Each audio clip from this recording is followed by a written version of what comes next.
एक साधक का प्रश्न है, यदि मेरे विचार नियंत्रण में ना रहे और वे उनके अपने ढंग से आते जाते रहे, तो मैं उनसे अपने आप को कैसे मुक्त कर सकता हूँ।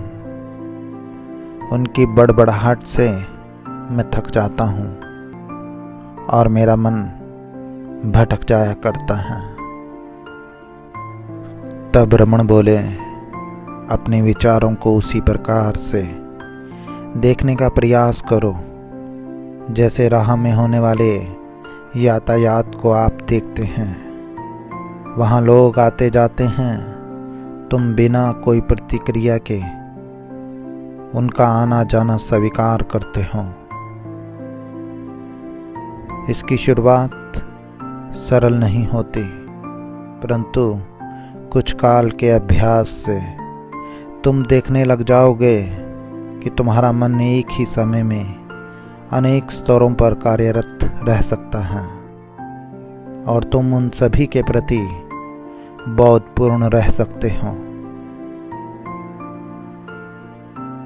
यह केवल तभी हो सकता है जब तुम्हारी रुचि किसी भी विशेष तल पर अटक न जाए। उस रोज तुम्हारे भीतर के सभी तल से तुम पलायन कर जाओगे, जिससे वे अंधकार में खो जाते हैं।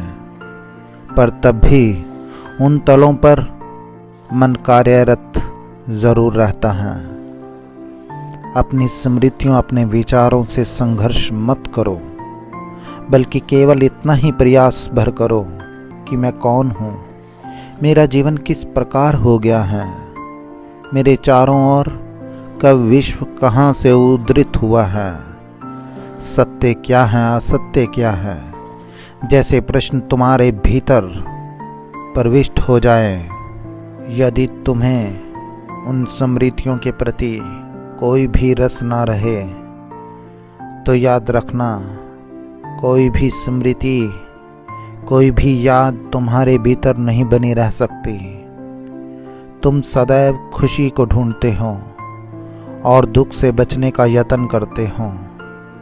सदा सुख शांति के पीछे भागते हो। क्या तुम यह नहीं देख पाते कि सुख के पीछे भागने का प्रयास ही तुम्हें दुखी बना देता है? एक अन्य रास्ता अपना कर देखो। पीड़ा के प्रति उदासीन हो जाओ, बिना कुछ भी मांगे, बिना कुछ भी किए अपना सारा अवधान उस तल पर ले जाओ जहां मैं हूं का भाव सदा स्थिर रहे।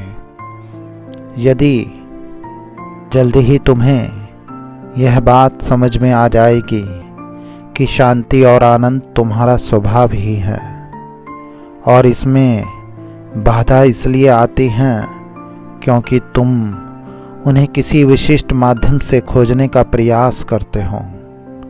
इस बंधन को हटाओ, इस बाधा को हटाओ, इतना ही पर्याप्त है।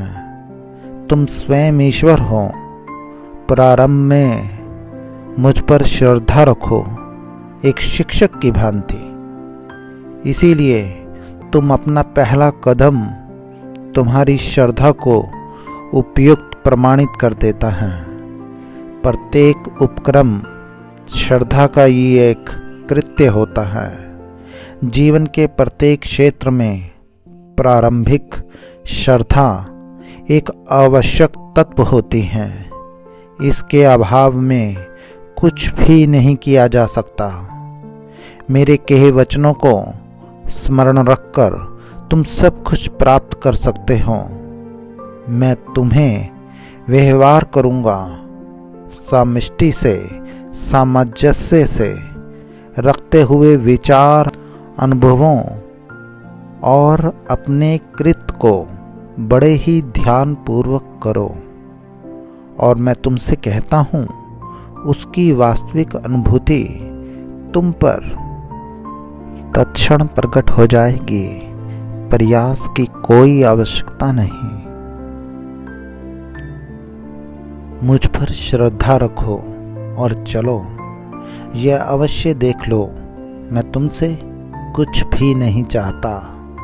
तुम्हारे अपने हित के उद्देश्य से ही मैं बोलता हूँ, क्योंकि सबसे बड़ी बात ये है, क्योंकि तुम्हें स्वयं से प्रेम है।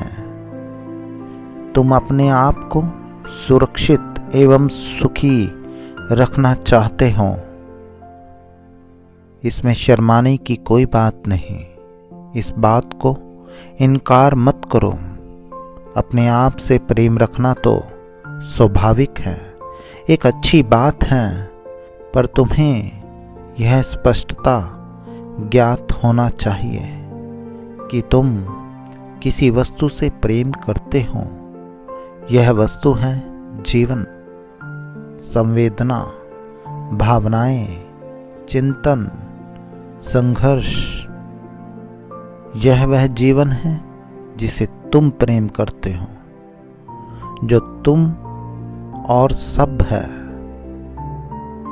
इन सारे विभेदों और परिमिताओं से परे इसकी संपूर्णता में देखो और तुम्हारी सारी कामनाएं इसमें खो जाएंगी, क्योंकि विराट शूद्र को उसी प्रकार स्वयं में मिलता है जैसे सागर नदी को मिल जाती है।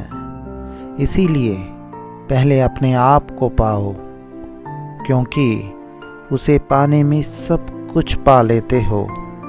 प्रत्येक अपने होने में प्रसन्न है। इस बात को पूरे अर्थों में कम ही लोग जानते हैं। इससे जानने हेतु तुम अपने मन में मैं हूँ, मैं जानता हूँ के अर्थ को पाने का संकल्प करना होता है।